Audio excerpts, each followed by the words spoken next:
안녕하세요. 오늘도 사연살롱을 찾아주셔서 감사합니다. 저는 남편과 함께 딸을 키우며 살고 있는 여성이에요.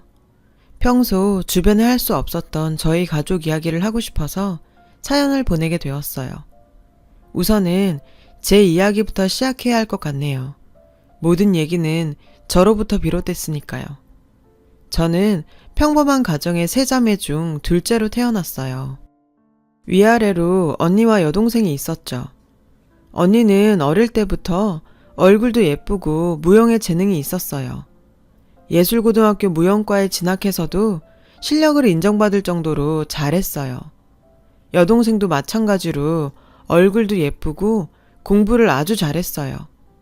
초등학교 때부터 시험만 보면 100점을 받아오더니 중학교에 들어가서도 전교 10등을 벗어나지 않았죠. 그에 비해 둘째인 저는 뭐 하나 내세울 것이 없었어요.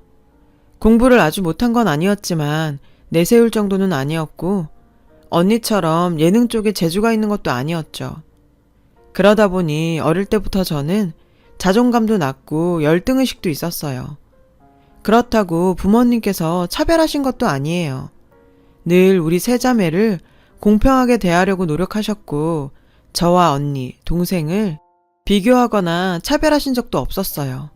다만 주변에서 여러 소리들을 듣다 보니 제 스스로 자존감이 많이 떨어진 거죠. 2살 아래 여동생과 같은 고등학교를 다니면서 특히 마음고생이 심했어요. 동생은 학교에서 정말 인기가 많았어요. 저희 반에 수업을 들어오신 선생님들은 저를 이름 대신 미주 언니라고 불렀죠. 미주는 제 여동생 이름이거든요. 심지어 친구들도 저만 보면 제 동생 얘기를 꺼냈어요. 네 동생은 어떻게 공부하냐, 학원은 어디 다니냐 등등 제 친구인지 동생 친구인지 구분이 안 갈 정도였죠. 그렇게 저는 자매들에게 가려진 삶을 살아야 했어요. 불행하지는 않았지만 제 스스로의 자신감은 바닥인 삶이었어요. 그러다 고등학교 3학년 때 한 남자를 만나게 되었어요. 당시 고3 교실에는 종종 대학 선배들이 찾아와서 자기네 학교 홍보를 하고 가곤 했는데요. 그도 그중 한 명이었습니다. 저는 홍보 내용을 그냥저냥 들으면서 앉아 있었고 홍보가 끝나자 학생들이 하나둘 교실을 빠져나가기 시작했죠. 그때 그 남자가 제게 다가왔어요. 그리곤 강연을 주의 깊게 듣던데 자기네 학교에 진학할 의향이 있냐고 묻더군요. 전 당황했죠. 제가 열정을 가지고 들은 것도 아니고 그 학교에 진학할 생각이 없었으니까요. 저는 아직 진로를 정하지 못했다고 했어요. 그러자 그 남자는 제게 적극적으로 학교 홍보를 하면서 꼭 오라고 하더군요. 저는 생각해보겠다고 대답했어요. 그 남자는 제게 자신의 휴대폰 번호를 가르쳐주면서 언제든지 연락하라더군요. 괜스레 이상한 기분이 들었어요. 지금껏 제게 누군가 먼저 관심을 보여준 적이 없었거든요. 관심은 늘 언니와 동생 차지였으니까요. 더군다나 훈훈한 대학생 오빠라니. 저는 며칠을 고민하다 전화를 했어요. 신호가 가는 내내 가슴이 두근거렸죠. 조금 뒤 그가 전화를 받았어요. 저는 떨리는 마음을 진정시키며 말했죠. 안녕하세요. 전에 학교에 오셔서 전화번호 주셨던 학생이에요. 아, 그 예쁜 학생? 잘 지냈어요? 남자는 반갑게 제 전화를 받아주었어요. 저는 막상 전화를 걸어놓곤 무슨 말을 해야 할지 모르겠어서 대충 진학 상담 때문에 전화했다고 둘러댔어요. 우린 그렇게 긴 통화를 나누었고 어느새 저는 그를 오빠라고 부르게 되었죠. 오빠는 그날 홍보를 했던 대학의 조리학과에 다니고 있었어요. 어찌나 자기네 과 자랑을 하던지 저도 조리학과에 들어가고 싶다는 생각이 들 정도였죠. 그런 제 마음을 읽었는지 오빠는 본격적으로 조리학과에 대한 설명을 해주었어요. 담당 교수님과 실습 과정 등 아주 상세하게요. 그날 오빠와 통화를 하면서 전 제 진로를 결정하게 되었어요. 오빠는 통화로는 한계가 있으니까 만나서 자세하게 설명해 주겠다며 한번 만나자고 하더군요. 전 잠시 망설이다가 그러자고 했죠. 제게 다정하게 대해주는 오빠 덕분에 설레고 행복했어요. 그렇게 그 주 토요일에 오빠와 만나기로 했어요. 약속 장소인 카페에 나가보니 오빠가 먼저 와서 기다리고 있더라고요. 과 점퍼를 입고서 말이죠. 그 모습이 어찌나 멋있어 보이던지 오빠는 저를 오래 알고 지낸 동생처럼 다정하게 대해주고 제 자신에 대한 사적인 얘기도 들어주었어요.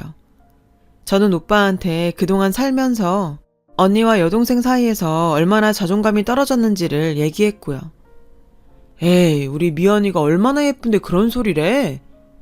라면서 오빤 절 위로해 주었죠. 저는 오빠한테 어느새 반해버렸어요. 앞으로도 종종 만나자고 하면서 외롭거나 힘들면 언제든지 자기한테 전화하라고 했죠. 저는 그날 이후 오빠와 문자도 하고 자기 전에 통화도 하면서 두근거리고 행복한 나날을 보낼 수 있었어요. 시간은 흘러 수능을 마치고 새해가 되어서 졸업식만을 남겨둔 어느 날이었어요. 오빠가 학교에서 스트레스를 많이 받았던 과제를 끝냈다고 제게 저녁을 사겠다고 전화했더라고요. 전 오빠를 만나려고 약속 시간 몇 시간 전부터 온갖 옷을 다 꺼내고 호들갑을 떨며 준비를 했죠. 오빠가 데려간 곳은 고깃집이었어요. 늘 그렇듯이 이런저런 얘기하면서 밥 먹었는데 오빠가 술을 시키지 뭐예요. 오빠도 성인이고 저도 나이로 따지면 엄연한 성인이니까 술 마시는 게 자연스러운 일이겠지 생각했어요. 제 친구들도 새해 되고 나서 다들 이미 한 번씩은 마셔본 상태였고요. 오빠도 저보고 마셔보라는 거예요. 황당한 표정으로 머뭇거리는 제게 오빠는 어차피 대학교 가면 자주 마시게 될 건데 뭐 어떠냐고 하더군요. 여기서 거절하면 오빠가 상처받을 것 같아 전 어쩔 수 없이 한 잔을 마셨어요. 그런데 딱 한 잔만 마시려고 했던 게 2잔이 되고 3잔이 되고 말았어요. 그 후로는 사실 기억이 잘 안 나요. 오빠가 술에 취한 저를 모텔로 데리고 갔고 제게 입을 맞췄던 기억 정도? 눈을 떠보니 새벽 3시 정도였고 오빠는 옆에서 자고 있었죠. 자세한 기억은 없지만 오빠와 잠자리를 가졌다는 건 알 수 있었어요. 우린 둘 다 알몸이었거든요. 순간 겁이 나서 옷을 챙겨 입고 모텔을 빠져나왔어요.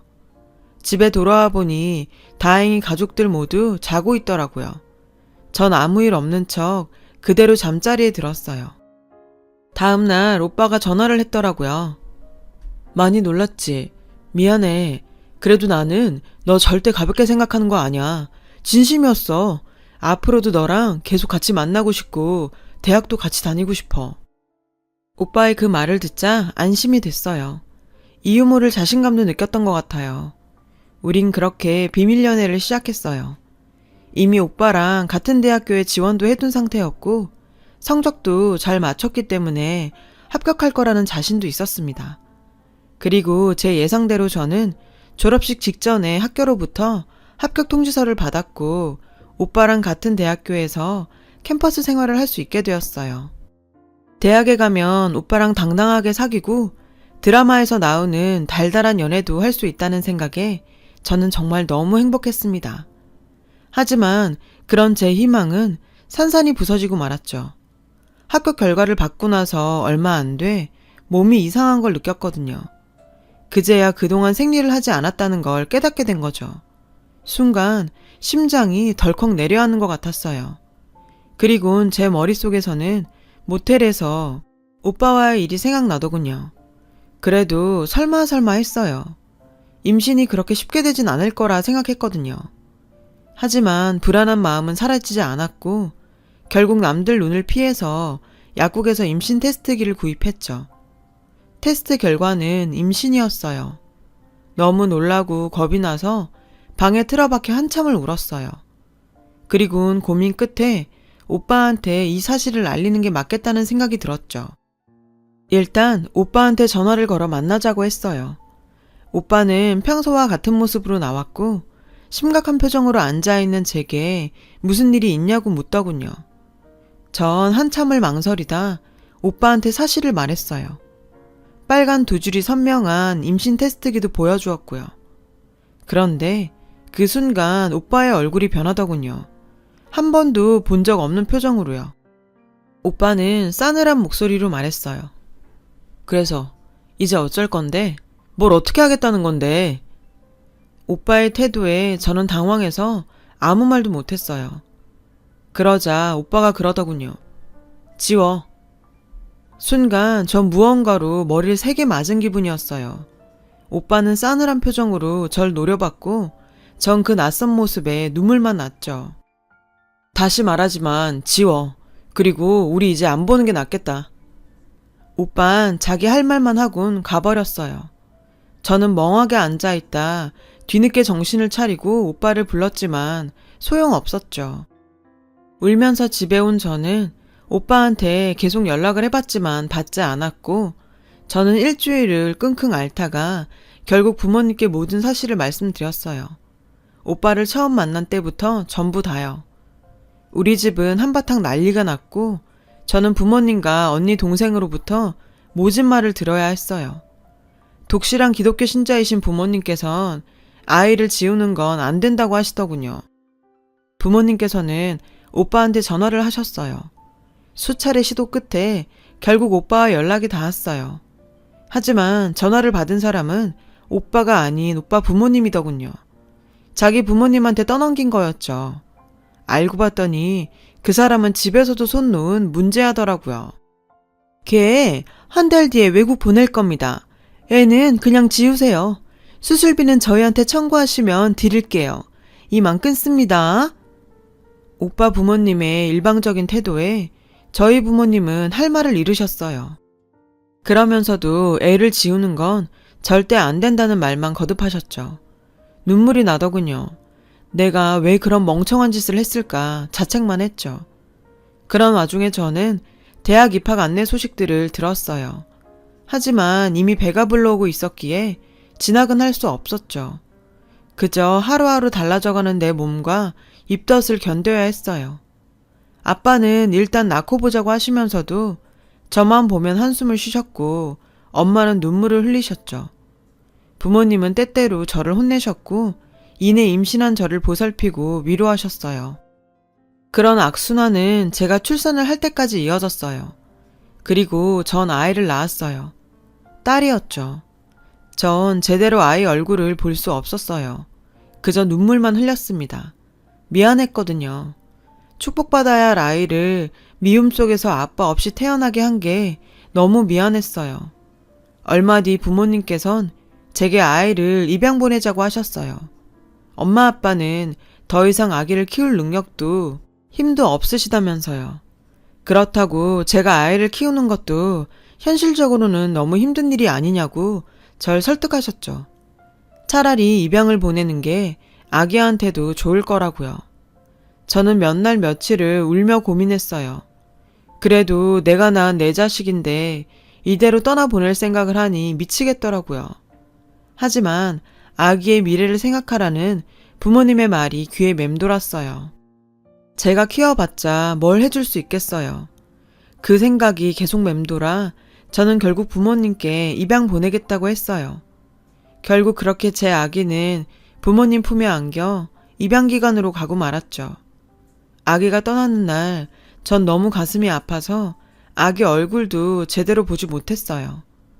그렇게 반년이 조금 안 된 어느 날 아기가 입양됐다는 소식을 들었어요. 그 소식을 들으니 또다시 가슴이 미어지는 것 같았어요. 이제 정말 내 아기가 아니구나 싶어서요. 엄마는 그런 절 안아주시며 그러시더군요. 그래도 이제 그 집에 가서 사랑받고 잘 살 거다. 그러니 너도 정신 차리고 새 출발할 준비를 해. 그게 아이를 위하고 널 위한 거야. 엄마의 따뜻한 위로도 제겐 위안이 되지 않았어요. 전 그저 아이를 버린 엄마니까요. 하지만 엄마 말처럼 이러고 있을 수는 없었어요. 그래서 정신을 차리고 몸을 추스리려 노력했죠. 살아야 하니까요. 어느 정도 몸 상태가 나아지자 현재의 제 모습을 직시하게 되더군요. 무용과에 다니는 언니와 명문대 입학은 따놓은 당상인 여동생에 비해 제 신세가 너무도 초라하고 형편없었어요. 안 그래도 세 자매 중 가장 떨어지는 나였는데 그 격차가 더 커진 거죠. 엄마는 재수를 해서 대학을 가도 좋다고 말씀하셨지만 저는 더 이상 부모님께 부담을 드리는 게 미안해서 대학 진학은 포기하기로 했어요. 대신 돈을 벌 수 있는 길을 찾기로 했죠. 그러다 제과제빵 자격증에 관심을 갖게 되었어요. 일단 동네 편의점에서 아르바이트를 시작한 저는 편의점 월급에 부모님께서 주시는 용돈을 모아 제과제빵 자격증 공부를 시작했어요. 학원은 비싸서 못 가고 동네 주민센터에 저렴한 강좌를 들었어요. 아르바이트 하면서 자격증 공부를 하는 건 힘들었지만 그래도 부모님 앞에 조금이라도 떳떳해지자 하는 생각에 미친 듯이 달려들었죠. 1년 조금 넘게 자격증 시험을 준비한 끝에 전 시험에 합격할 수 있었어요. 합격한 후에는 일자리도 얻을 수 있었죠. 주민센터에서 저를 가르쳐 주셨던 선생님께서 감사하게도 저를 본인이 일하시는 가게로 데려가 주셨거든요. 그 빵집은 지역에서 유명한 곳이었어요. 웬만한 프랜차이즈 빵집보다 매출이 높은 곳이었죠. 규모도 컸고요. 비록 전 기술도 없는 막내였지만 그래도 제 또래들에 비해 꽤 많은 돈을 벌 수 있었어요. 첫 월급을 타서 부모님께 드렸더니 그간 고생 많았다며 우시더라고요. 부모님의 그런 모습을 보자 전 떠나보낸 지 2년이 다 돼가는 제 딸이 생각나 속으로 울었어요. 내 아이도 언젠가 자라 부모님께 첫 월급을 가져다 드리면 뿌듯해할 거란 생각을 하니 울컥했어요. 그렇게 친구들이 대학에 다닐 때 저는 열심히 일하며 경력을 쌓았어요. 빵집 안에서도 막내를 탈출하고 드디어 빵도 굽게 되었죠. 일을 하다 보니 사는 게 보람있고 행복하더라고요. 그렇게 전 일만 하면서 20대를 보냈어요. 언니는 대학 졸업 후 결혼해서 외국으로 나갔고 여동생은 대학 졸업 후 대학원에 진학해서 자취를 시작했죠. 저는 여전히 부모님과 같이 살았고요. 그런데 제게도 새로운 인연이 나타났지 뭐예요. 30대가 되고 얼마 안 됐을 무렵 저희 빵집에 새로운 제빵사님이 오셨어요. 전에 계시던 제빵사님이 몸이 아프셔서 급하게 후임자를 구하게 된 거죠. 인상도 선하시고 겸손한 분이었어요. 밑에 사람들도 많이 배려해 주셨고요. 그래서 다들 좋은 분이 오셨다고 좋아했죠. 저도 마찬가지였고요. 그런데 그분이 어느 순간부터 제게 호감을 보이더라고요. 누가 봐도 티나게 절 챙겨주셨죠. 간식도 챙겨주시고 먼저 말도 걸어주시고 제가 짐을 옮길 때마다 득달같이 달려와서 들어주시고 그러니 동료들 사이에서 말이 안 나올 수가 없었어요. 제빵사님이 미연씨 되게 좋아하나 봐. 좋겠다. 잘해봐. 동료들은 진심으로 해준 말이었지만 솔직히 전 그런 말을 들을 때마다 불안했어요. 10년 전 겪었던 아픔으로 저에겐 남자에 대한 불신이 있었거든요. 저는 이 불안감을 없애고 싶었어요. 그래서 제빵사님께 얘기했죠. 말씀드릴 게 있는데요. 오늘 일 끝나고 시간 괜찮으세요? 제빵사님은 흔쾌히 그러자고 하셨어요. 그래서 일을 마치고 근처 공원으로 갔죠. 전 단도직입적으로 물었어요. 혹시 저 좋아하세요? 저랑 사귀고 싶으셔서 잘해주시는 거예요? 제 질문에 제빵사님은 당황하셨지만 이내 침착하게 그러더라고요. 네, 저 미연씨 좋아해요. 첫인상부터 마음에 들었어요. 그 말에 전 좋으면서도 한편으론 불안했어요. 또 같은 일을 당하지 않을까 하는 마음이 앞섰거든요. 아무래도 아직은 상대에 대한 확신이 없으니까요. 그래서 전 한참을 말없이 있었어요. 그랬더니 부담드리고 싶은 생각은 없어요. 저 혼자 좋아하는 거니까요. 전 아무래도 솔직히 말하는 게 낫겠다고 생각했어요. 그게 상대의 진심에 대한 예의라고 생각했거든요. 그래서 20살 때 저질렀던 철없던 짓과 아기를 떠나보낸 일까지 전부 얘기했어요. 그런데 얘기를 하다 보니 나도 모르게 눈물이 나더라고요. 제빵사님은 제 얘기를 다 들으시곤 잠시 생각에 잠기신 것 같았어요. 저는 나한테 실망했나 보다 생각했죠. 그런데 어린 나이에 많이 힘들었겠네요. 그래도 대단해요. 아기를 태어나게 했잖아요. 수술을 하는 게 훨씬 쉬운 길이었을 텐데 정말 대단해요. 그리고 고생했어요. 고생했다는 그 말에 저는 그 어떤 말보다 따뜻한 위로를 받은 기분이었어요. 제 행동은 분명 비난받아 마땅한 일인데 그런 제게 오히려 따뜻한 위로를 해주는 제빵사님이 너무 고맙더라고요. 그날 우린 긴 시간 동안 얘기를 나눴어요. 그러는 사이 서로에 대해 많은 걸 알게 됐고 서로를 이해하게 됐죠. 그리고 그날을 기점으로 우린 사귀게 되었어요. 엄밀히 말하면 사내 연애였죠. 그 후로 우린 나름 열심히 숨기며 비밀 연애를 이어갔어요. 하지만 몇 달도 안 돼서 다들 눈치를 채고 말았죠. 다들 축하해 주었어요. 남친은 사귄 지 1년도 안 돼서 제게 청혼을 했어요. 저와 평생을 함께하고 싶다더군요. 전 이번에는 고민 없이 바로 승낙했어요. 사귀는 동안 한결같이 절 사랑해주고 용기를 준 사람이거든요. 게다가 이 사람이 내 짝이라는 확신도 있었고요. 그래서 남친과 함께 남친 부모님을 찾아뵈러 갔어요. 솔직히 조금 겁이 났어요. 제 사정을 다 알고 계셨거든요. 하지만 다행히 남친의 부모님은 좋은 분들이셨고 제 손을 잡아주시며 많이 힘들었겠다고 눈물까지 흘리시더라고요. 전 이렇게 마음 따뜻한 분들을 만나게 돼서 다행이라고 생각했어요. 남친 역시 저희 부모님께 인사를 받고 부모님께서는 이번에는 제대로 된 사람을 만난 것 같다고 좋아하셨죠. 그렇게 저와 남친은 양가 부모님께 허락을 받았고 결혼 준비를 하게 됐어요. 웨딩 케이크는 수석 제빵사님께서 직접 만들어 주셨죠. 그렇게 많은 사람들의 축하를 받으며 우린 결혼식을 올렸어요. 그런데 결혼한 지 8개월 정도 지났을까? 저는 충격적인 것을 보고 말았어요. 바로 남편의 휴대폰이었죠. 그날은 주말이었고 우리 부부는 집에서 쉬고 있었어요. 남편이 점심은 외식을 하자고 하곤 씻으러 욕실에 들어갔어요. 그때 남편 휴대폰이 울렸어요. 아무리 부부라도 남의 전화를 함부로 받는 건 예의가 아닌 것 같아서 안 받고 뒀더니 이내 문자가 오더군요. 하나도 아니고 연달아서요. 전 문자가 액정에 뜨는 바람에 내용을 보고야 말았어요. 그리곤 문자 내용에 놀라고 말았죠. 하트 이모티콘은 기본이고 사랑해, 보고 싶어요 등등 딱 봐도 연인 사이의 문자처럼 보였거든요. 순간 손이 부들부들 떨렸어요.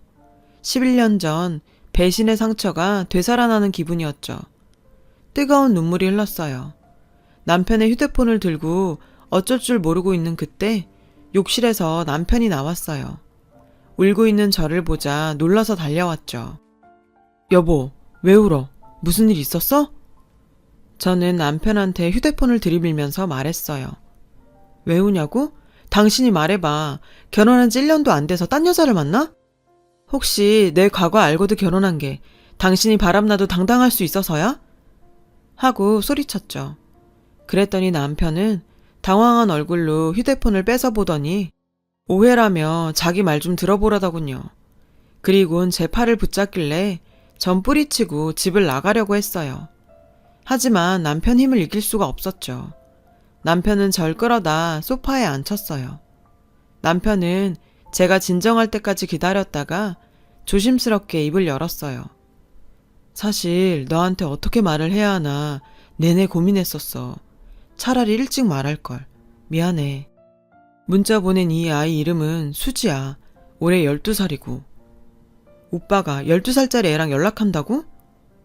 남편은 고개를 끄덕이곤 말을 이어갔죠. 미연아, 수지는 네 딸이야. 네가 11년 전에 낳았던 그 아이. 전 하마터면 쓰러질 뻔했어요. 남편이 제 딸과 연락을 하고 있다니. 어떻게 제 딸과 만나게 되었는지 이해가 안 갔죠. 기가 막혀서 입도 못 대고 있는 제게 남편은 차근차근 설명을 했어요. 그때 입양을 가고 얼마 안 돼서 많이 아팠다나 봐. 다행히 목숨은 건졌는데 하반신과 왼쪽 팔이 마비가 됐대. 병원에서도 정확한 이유를 모르겠다고 하니까 입양한 분들이 못 키우겠다고 파양을 했다나 봐. 당신이 그 애를 어떻게 알고 찾았다는 거야? 난 못 믿겠어. 믿을 수가 없었어요. 직계가족도 아닌 남편이 어떻게 내 아이를 찾아요? 말도 안 되는 소리였죠. 그런데 우리 결혼하기 전에 내가 장모님께 부탁해서 그 아이를 찾아봤었어. 언젠가 당신이랑 만나게 해주고 싶었어. 그런데 아이가 몸도 아픈데다 파양까지 당해서 시설에 있다고 하면 당신이 힘들어할까봐 말 못하고 있었어. 기회 봐서 얘기하려고 했는데 미안해. 남편의 얘기를 들으며 하염없이 눈물을 흘렸어요. 차라리 거짓말이길 바랬어요. 사실이라고 하면 내 아이가 너무 가엾잖아요. 부모한테 버림받고 몹쓸 병까지 걸려서 파양까지 당하다니. 어린 것의 인생이 너무 가혹하잖아요. 그 벌은 다 제가 받았어야 하는 건데. 남편은 제 손을 잡고 휴대폰의 사진들을 하나하나 보여주었어요. 휠체어를 타고 있는 제 딸은 밝게 웃고 있었어요. 수지는 양부모에 대한 기억이 없어. 엄마 아빠란 말을 해본 적도 없고 보살펴준 건 시설의 선생님들 뿐이니까. 그래서 우리 결혼 전에 찾아가서 놀아주니까 정말 좋아하더라고. 내가 아빠였으면 좋겠다고 그러더라. 나도 수지가 내 딸처럼 너무 예뻐. 미연아, 우리 이제 수지 데려와서 키우자. 불쌍한 우리 수지 우리가 키우자. 남편의 말에 저는 목 놓아 울었어요. 다음날 우린 제 딸이 있는 시설로 향했어요. 남편을 보곤 시설 관계자가 수지를 데리고 나왔어요. 딸은 휠체어에 앉은 채 남편을 보고 환하게 웃더군요. 그건 남편도 마찬가지였죠. 마치 친딸을 보는 것처럼 눈이 반짝였어요. 그 모습에 전 쥐구멍에라도 들어가고 싶은 심정이었어요. 엄마라는 게 자기 딸이 이러고 사는지도 몰랐다니. 제가 미안한 마음에 선뜻 다가가지 못하자 남편은 제 손을 이끌어 주었어요. 수지야, 이제부터 우리랑 같이 살자. 아저씨 수지가 보고 싶어서 도저히 못 참겠어. 그래 줄 거지? 남편의 말에 딸은 잠시 뾰로통한 표정을 짓더니 이내 환하게 웃으며 말했어요. 아휴, 그렇게 제가 좋다면야 할 수 없죠. 좋아요. 같이 살아요. 같이 살자는 말에 기뻐하는 딸아이를 보자 목이 메어서 아무 말도 할 수 없었어요. 그 순간 딸아이가 그러더군요. 엄마, 나 다 알아요. 아저씨가 엄마 얘기 다 해줬어요. 엄마가 날 포기하지 않아서 제가 세상에 태어났다고요. 고마워요. 그 말을 듣자 전 그 자리에 주저앉고 말았어요. 고맙다니요. 자길 버린 엄마가 어떻게 고마울 수가 있어요. 감정이 복받쳐 올라 울먹였어요. 어깨를 들썩이며 오열했죠. 그러자 딸아이가 휠체어를 끌고 제게 다가와 제 손을 꼭 잡아주더군요. 따뜻했어요. 그 작은 손이 상처투성이인 내 마음을 따뜻하게 감싸주는 것 같았죠. 전 그대로 아이를 끌어안고 울었어요. 낳아놓고도 단 한 번도 안아보지 못했던 내 딸을 있는 힘껏 꼭 안아주었죠. 그날 남편과 전 수지를 데리고 집으로 왔어요. 수지는 남편과 제가 꾸며놓은 자기 방을 보곤 무척 기뻐하더군요. 남편이 1년 가까이 수지를 만나오면서 수지가 좋아하는 캐릭터와 연예인을 알아나온 덕에 수지 취향대로 방을 꾸몄거든요. 그리고 그날 밤 저는 수지와 함께 수지 방에서 잤어요. 밤이 깊도록 우리 모녀는 그간의 일들을 얘기하느라 시간 가는 줄도 몰랐죠. 솔직히 언제 어떻게 잠들었는지도 모르겠어요. 그리고 다음날 우린 주민센터를 방문해 남편 호적에 수지를 올렸어요. 정식으로 우리 세 사람은 가족이 된 거죠. 소식을 들은 친정 부모님께선 한 걸음에 달려오셨어요. 엄마는 수지를 보자 저처럼 오열하셨죠. 당신이 직접 수지를 시설에 맡기셨으니 오죽하겠어요. 엄마는 그날 남편한테 고맙다는 인사를 몇 번이나 했는지 몰라요. 그렇게 가슴 벅찬 모녀상봉이 끝나고 세월이 흘러 수지는 중학생이 됐어요. 비록 몸은 불편하지만 여느 중학생과 다를 바 없는 여중생이 되었죠. 가끔은 제 속도 뒤집어 놓고 말이죠. 살을 부비고 살면서 우리 세 식구는 정말 단단한 가족이 되었어요. 아픈 시간이 길었던 만큼 지금의 행복을 오래오래 지켜나가고 싶어요. 사랑하는 남편, 그리고 소중한 딸과 함께요. 제 긴 사연 들어주셔서 감사드려요. 여러분의 오늘도 행복하시길 바래요. 여러분, 사연 댓글에 응원과 현명한 조언 부탁드려요. 좋아요와 구독은 저에게 큰 힘이 됩니다. 오늘도 좋은 일 가득하세요.